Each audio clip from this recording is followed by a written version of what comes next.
نو د موسی علیہ السلام په قوم کې یو سړی و، د هغه نوم موسی و، د پلار نوم یې ظفر و. موسی ابن ظفر السامری، موسی ابن ظفر السامری من کرمان وکان منافقا، د کرمان نه دا منافق. دا مور چا سره زنا کړې وه، نو دا موسی ابن ظفر یې وغورځاو. نو جبریل علیہ السلام راغی او دته خپل ګوتې مبارکې درې دا ورته خوله کې ورکړې. د یوې ګوتې نه به ورته اوبه راتلې، د یوې ګوتې نه ورته شودې راتلې، د دویمې ګوتې نه ورته شات راتلو، د درېمې ګوتې نه ورته د غوا غوړي راتلو. نو تربیت جبریل علیہ السلام کړه. دیو جن علماء وی اذا لم يخلق سعیدا من الازل، کم سړی چې د ازل نه سعید نی پیدا، فقد خاب من ربا وخاب مؤملو،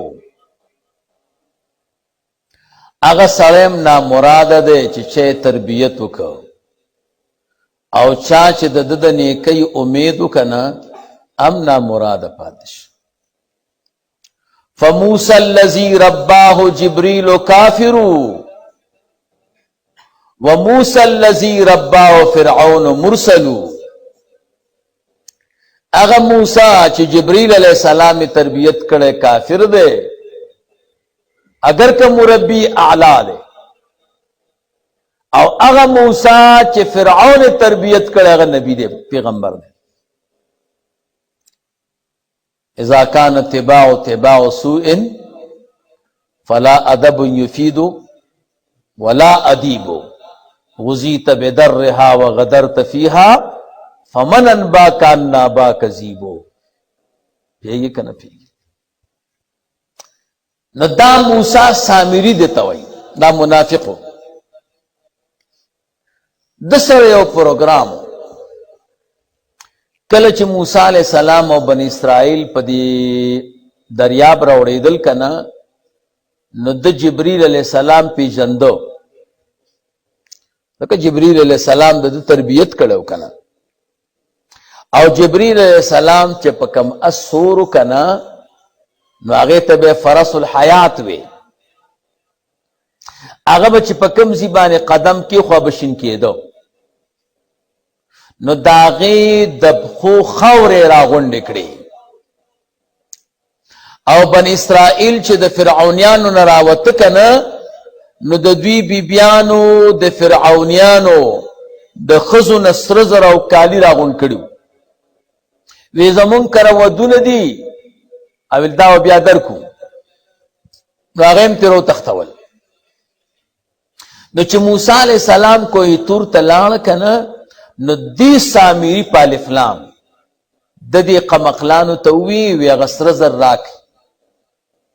هغه راکړه. حافظ ابن کثیر صاحب وی یو غاړې ته لاړ، یو کنډوالې ته، او الته قالب جوړ کړ د خوسي، او دا سره زر پکې ویلي کړه او سوره پکې وکړه، یا هغه خاوره د جبریل علیہ السلام د اسوه پکې واچوله.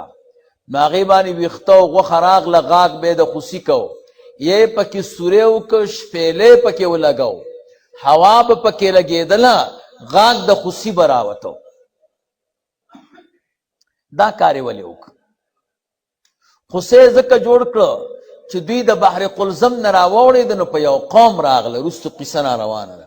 هغه قوم د خوسي عبادت کو.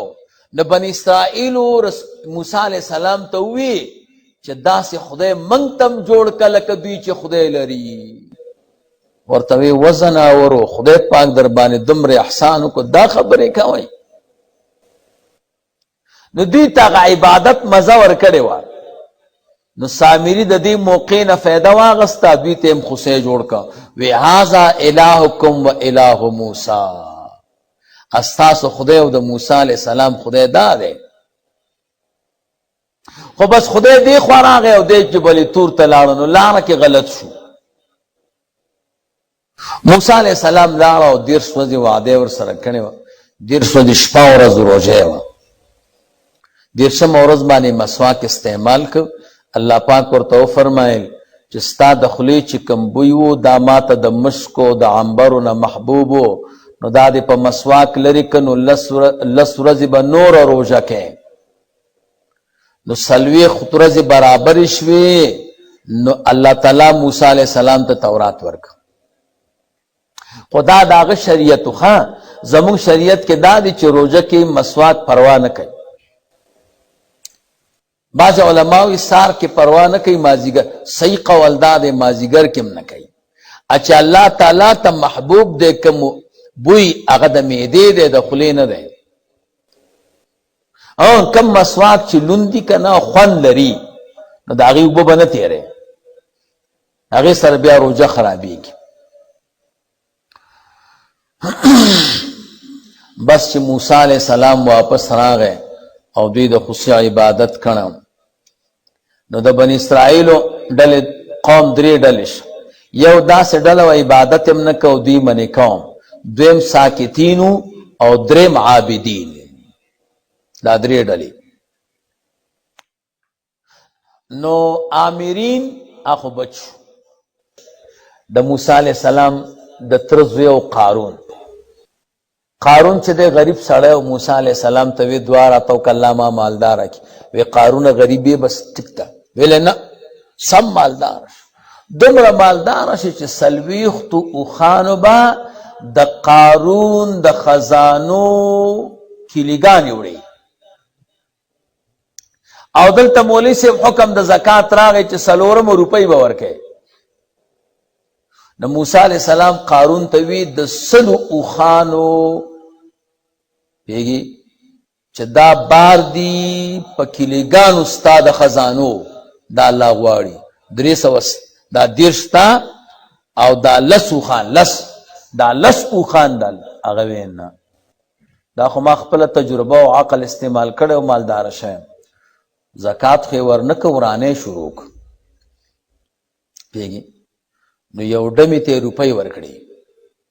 وی زه به خلک راجمع کم موسی علیه السلام به راولمه او ته به دې ډمې ته ووایې، ته به پورته شي چې د موسی علیه السلام ما سره زنا کړې.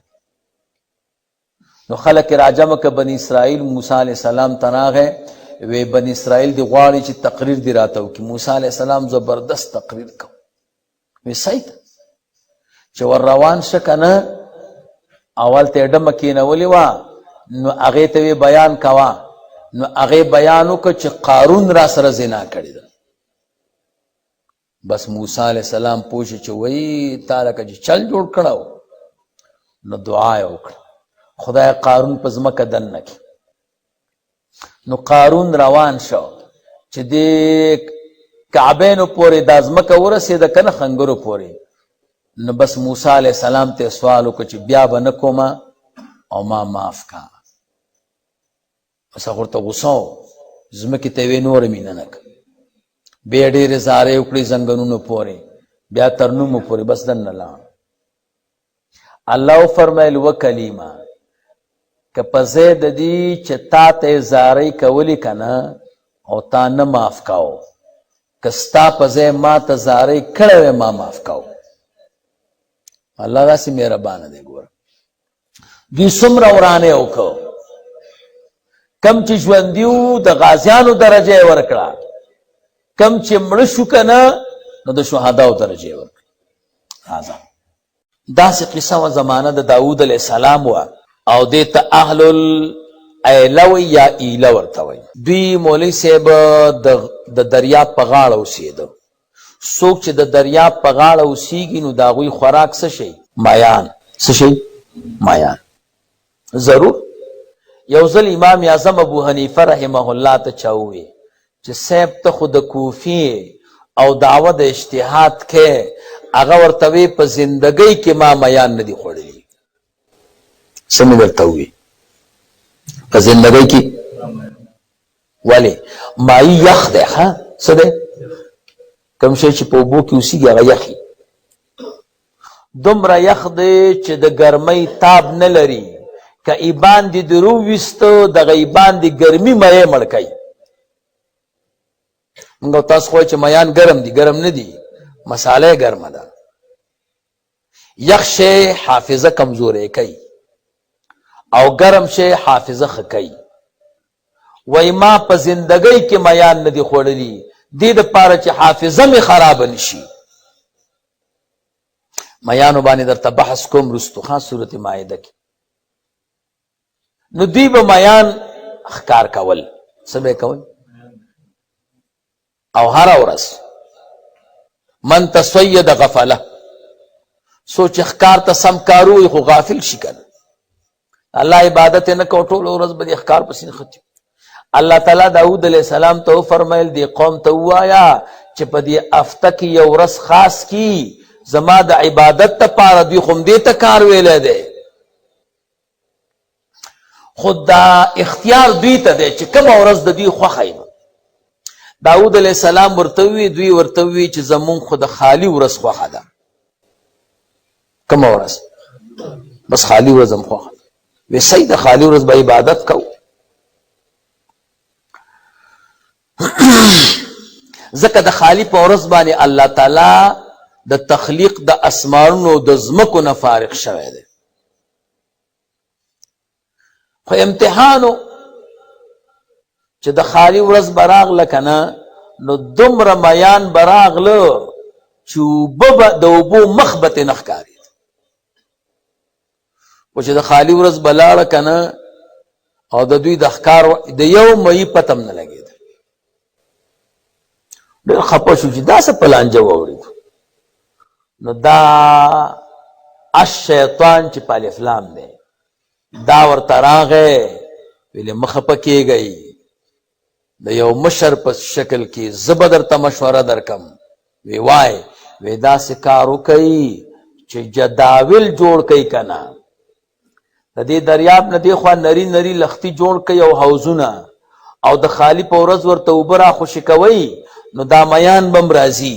نو بیا پکې یو جال ږدئ نو د یکشنبې په ورځ به تې اوبه ځي میان به نسي. هلکه وی زبردست کار دی وکړو. بس داسې کار یې وکړو. نو دا خو غلط و، دا خو ښکار و که نه. څو دې وجې نه زمونږ فقها وایي چې یو سړی قسم وکړي زه به ښکار نه کوم او د چې د دریاب په غاړه باندې حوض جوړ کړ او په هغې کې میان را خوشې کړه اگر که د لاس کې نه دي نیولي دی حانس دی. یا یو سړي د دریاب په غاړه باندې حوض جوړ کړی دی او هغې کې د دریاب نه میان راغلو او بل سړی دا راخلي دا ناروا دي دا د هغه په ملکیت کې دي خو تا ښکار وکړه که نه. نو دا چل ورته هغه وښود. نو بني اسرائیل چې دی درې ډلې شو. یو ډله داسې وه چې دوی منې کول. څه کول؟ منې کولې. دویمه ډله داسې وه چې ساکتین و. دریم دا دی چې ښکار یې کو.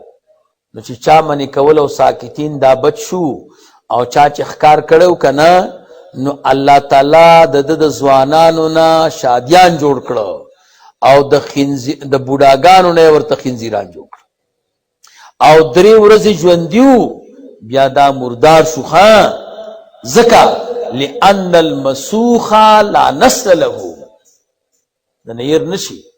کم شی چې مسخه شي هغې دپاره نسل دغه شادیان د هغوی نسل نه دی خو د دې په شکل باندې الله تعالی مسخه کړو. اوله فتنه چې په بني اسرائیلو کې پیدا شوې ده نو سبب ښځه وه. نو دغه واقعه یادوي. دریم قول پکې دا دی چې عامل ډېر مالدار او کلاله بچینو نو دوی وی تر زامنو چې دی به مړ کېږي نو بیا به موږ ته مال راکوي نو بس مړی د مال دپاره. نو چې مړی که نو په یو عامه لاره کې چوک کې واچو. سا چې خلک راپورته شو مړی پروت و، عامل مړ دی او ځان ته خو دوی غیرتیان هم وی. نو موسی علیه السلام ته راغله وی زمونږ هغه ترز وی عامل چا وجلی دی او موږ صبري ګناه تر څو پورې مې چې قاتل نه معلوم کړی او بدل مو ترې اخیستلی او همدا و. خو ځان خلکو ته شوکه و چې موږ داسې غیرتیان یو. مفسرین وی دا هغه زمانه وه آمد پکې و چې یو ځای کې مړی پیدا شي او قاتل معلوم نه دا کلیوال به 50 نفر قسم کوي. دا حکم ویلته وو. نو د نزول د تورات نه مخکې دا قصه ده. نو بس موسی علیه السلام ته خو د دوی بدبختی معلومه وه. دوی ورته وویل چې الله ته ووایه چې موږ ته قاتل معلوم کړي. موسی علیه السلام دعا وکړه یا الله دا قاتل معلومول غواړي. الله تعالی ورته وفرمایل دوی د یو غوا لاله کي پیږي د غواګانو نه او د هغې یوه حصه دې راوالي او په دې مړي دې ووهي. نو بس مړی به ژوندی شي خپل قاتل به وښیي. نو دوی ته موسی علیه السلام وی مبارکه مشکار سم شو، یو غوا لاله کوي او د هغې یو حصه راوالی په دې مړي ووهي ژوندی به شي. دی به ووایي چې ده وجلی ما. سم غوسه شو. دا کمې خبرې دي؟ دلته مړی شوی دلته غوا لاله کوي. او یو نکته درته ویم، غوا یې ورته ولې یاده کړه؟ اوښ به یې ورته یاد کړی و، میخه به یې ورته یاده کړې وه، اس به یې ورته یاد کړی و. غوا یې ورته ځکه یاده کړه چې دوی د خوسي عبادت نه و کړی. خوسي ته یې خدای ویلي و که نه. نو الله ورته ووي چې غوا لاله کوي والکه چې مور ته لاله کړه نو زوی کله خدای دی. منی چې مور تاسو په خپل لاس لاله کړه او خوسی خو هم د دې غوا نه پیدا دی نو هغه به کله خدای شي. او بله دا ده چې د بچي ته خدای وي نو د مور حلالول ورته ګران دي که نه دي؟ شاق د الله احکام خو سخت دي که نه. نو ځکه یې ورته وی غوا لاله. بس دوی جاخې جوړې کړې. یو خو د طبیعت خلاف وه چې موږ باندې زموږ د خدای د مور حلالوئ، او دویم یې ورته پته و چې اوس موږ قاتلان یو. د چون او چیره یې پکې شروع کړه. رسول الله مبارک فرمایي که بني اسرائیلو هره غوا لاله کړی وی نو صحیح وه، خو ولما اشتدو اشتد الله علیهم. دوی چې سختی شروع کړه نو الله تعالی ور باندې سختی شروع کړه.